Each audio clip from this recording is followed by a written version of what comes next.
Mesdames et messieurs, bonsoir. 15h au Caire, l'heure de notre journal en langue française. Et tout de suite, les principaux titres. Le guide suprême iranien, l'Ayatollah Ali Khamenei, affirme que son pays ne se rendra jamais à l'imposition de qui que ce soit au 6e jour de la confrontation militaire entre l'Iran et Israël.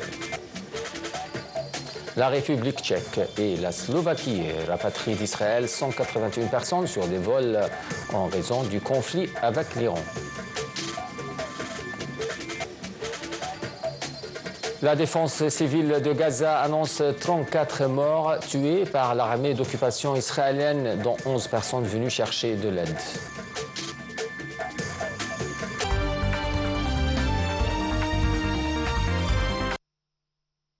À la une des actualités, le guide suprême iranien, l'Ayatollah Ali Khamenei, a affirmé que son pays ne se rendrait pas dans une déclaration lue à la télévision d'État. Il a affirmé que la nation iranienne s'oppose fermement à une guerre imposée, tout comme elle s'opposera fermement à une paix imposée. Selon lui, cette nation ne se rendra jamais à l'imposition de qui que ce soit. Le dirigeant iranien a ajouté que les Américains doivent savoir que toute intervention militaire de leur part entraînera assurément des dégâts irréparables. L'Agence internationale de l'énergie atomique a fait état aujourd'hui de la destruction par Israël de 2 bâtiments de production de centrifugeuses en Iran.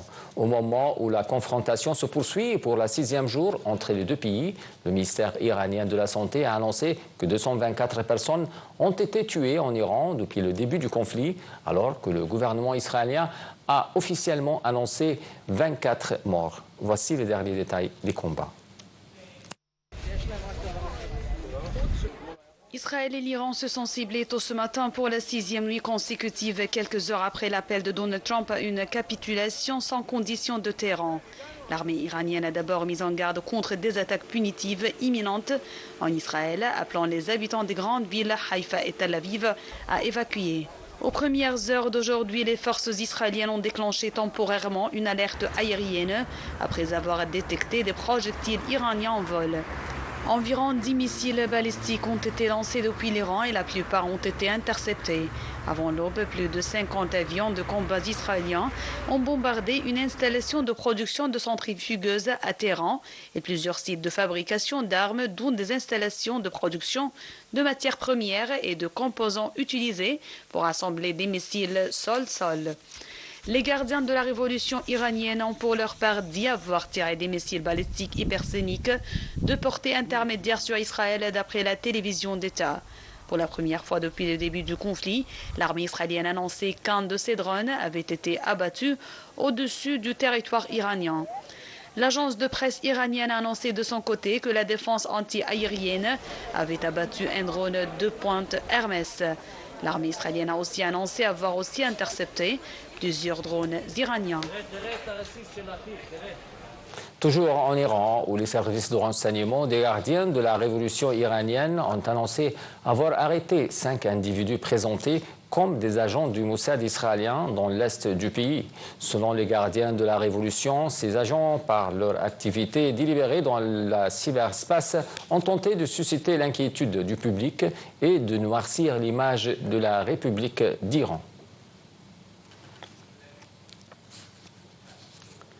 La Chine a annoncé aujourd'hui avoir déjà évacué près de 800 de ses ressortissants d'Iran depuis le lancement des attaques israéliennes, tandis qu'un millier est en cours d'évacuation. Bakou et Erevan avaient fait état de l'évacuation d'Iran dans l'espace aérien et fermé de plus de 700 ressortissants étrangers d'une quinzaine de pays vers l'Azerbaïdjan et l'Arménie depuis le 13 juin. L'ambassade de Russie à Tel Aviv a de son côté annoncé le départ d'Israël des familles de diplomates russes sans exclure le transfert de ces services vers un endroit plus sécurisé sans quitter Israël. La République tchèque et la Slovaquie ont rapatrié d'Israël hier 181 personnes sur des vols gouvernementaux selon les autorités de ces deux pays.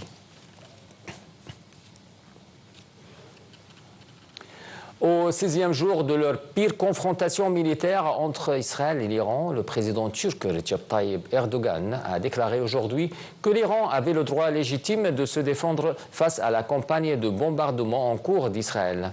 Le dirigeant turc s'exprimait un jour après avoir qualifié le premier ministre israélien Benjamin Netanyahu de plus grande menace pour la sécurité de la région. Pour sa part, le ministère russe des Affaires étrangères a averti que les États-Unis, qu'une éventuelle aide militaire américaine directe à Israël pourrait déstabiliser radicalement la situation au Moyen-Orient. Le porte-parole du ministère russe des Affaires étrangères, Maria Zakharova, a déclaré que le conflit entre l'Iran et Israël non seulement conduit à une escalade, mais constitue également une menace pour la région et le monde. Zakharova a souligné que l'Iran a et aura toujours le droit de posséder des installations nucléaires et que toute frappe contre lui constituerait une menace mondiale. Les États-Unis ont de leur côté dit renforcer leur dispositif défensif au Moyen-Orient et envoyer leurs porte-avions Nimitz. Ils ont aussi dit mettre en place une task force pour aider les ressortissants américains au Moyen-Orient. Le président français Emmanuel Macron a pour sa part jugé à l'inverse que toute tentative de renversement du pouvoir en Iran par la guerre entraînerait le chaos dans le pays.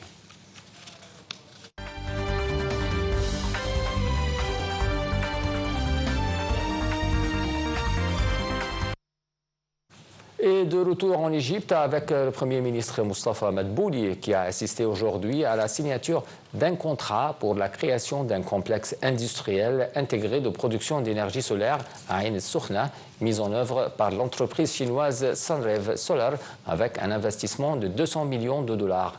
Le projet comprend la construction de 2 usines intégrées pour la production de 2 gigawatts de cellules et de modules solaires dans un premier temps. La deuxième phase comprend la localisation de la production de matières premières de base. Le chef du gouvernement a souligné les capacités et le potentiel de la zone économique du canal de Suez qui contribue à attirer davantage d'investissements dans divers secteurs. Le ministre des Affaires étrangères et de l'immigration, Dr Badr Abdelati, a reçu aujourd'hui le ministre de l'Enseignement supérieur et de la Recherche scientifique, Dr Mohamed Ayman Achour. Lors de l'entretien, Dr Abdelati a salué la coopération existante entre le ministère des Affaires étrangères et le ministère de l'Enseignement supérieur pour l'ouverture de filiales d'universités égyptiennes à l'étranger, notamment celles du Caire et d'Alexandrie. La réunion a également abordé le rôle important joué par les bureaux culturels égyptiens à l'étranger, notamment leur rôle dans la promotion des programmes de coopération dans les domaines de l'éducation, des échanges d'étudiants avec divers pays.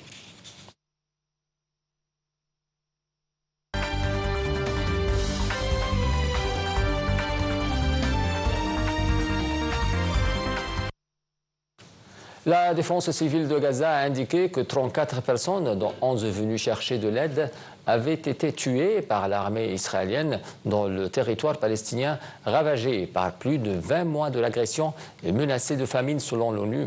Le porte-parole de la défense civile, Mahmoud Bassal, a indiqué que 11 personnes avaient été tuées et plus de 100 blessés après que les forces d'occupation ont ouvert le feu et tiré plusieurs obus sur des milliers de citoyens rassemblés dans le centre de la bande de Gaza, notamment à Nusayrat, pour attendre l'ouverture de centres de distribution d'aide. Toujours aujourd'hui, la défense civile a indiqué que 19 personnes ont été tuées, dont 3 attaques israéliennes, ajoutant que l'armée d'occupation avait fait exploser 7 maisons dans le nord du territoire palestinien à Beit Hanoun. La Russie a affirmé aujourd'hui s'être emparée d'un nouveau village dans la région de Soumy, dans le nord-est de l'Ukraine, où ses troupes grignotent du terrain depuis des semaines et entendent instaurer une zone tampon pour prévenir des incursions de Kiev. Un commentaire. Dans un communiqué, le ministère russe de la Défense a affirmé que ses unités avaient conquis un village situé à environ 4 km de la frontière russe et à une trentaine de Soumy, la capitale régionale. Le ministère a précisé que des unités du groupement Nord ont avancé profondément dans les défenses de l'ennemi et ont libéré la localité. Depuis plusieurs semaines, les troupes russes ont revendiqué la prise d'autres villages dans ce secteur de la région de Sumy. Le Kremlin affirme vouloir y constituer une zone tampon afin d'empêcher les forces ukrainiennes de mener de nouvelles offensives en Russie, comme celle de la région russe de Koursk, frontalière de celle de Sumy. Pendant 8 mois, des troupes ukrainiennes avaient occupé une partie de la région de Koursk avant d'en être chassées au printemps par l'armée russe, soutenue par un contingent nord-coréen. Ailleurs sur le front, Moscou a également revendiqué aujourd'hui la prise d'un autre village dans la région de Kharkiv. L'armée russe, face à des troupes ukrainiennes moins nombreuses et moins bien équipées, revendique régulièrement la conquête de nouvelles petites localités qu'elle assure libérer. Sur le plan diplomatique, les pourparlers sont dans l'impasse. Moscou exige notamment que Kiev lui cède 4 régions entières, en plus de la Crimée annexée, des demandes inacceptables pour l'Ukraine.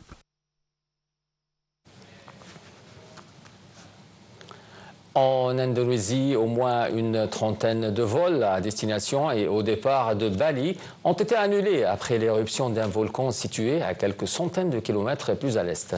Selon le ministère indonésien des Transports, quelques 14 000 passagers ont été affectés par les annulations de vols ou les retards sans donner plus de précision.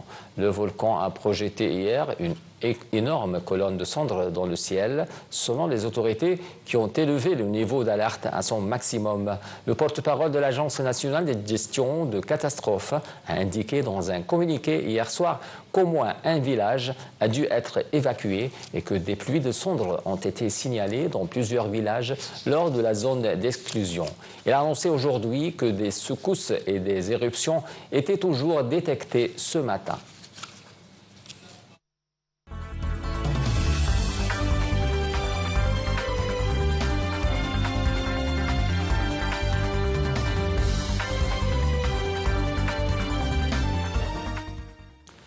L'Office national des statistiques, l'ONS, a annoncé aujourd'hui que l'inflation a légèrement ralenti en mai au Royaume-Uni à 3,4% sur un an contre 3,5% en avril, mais où elle avait bondi à cause de l'augmentation annuelle des factures des ménages.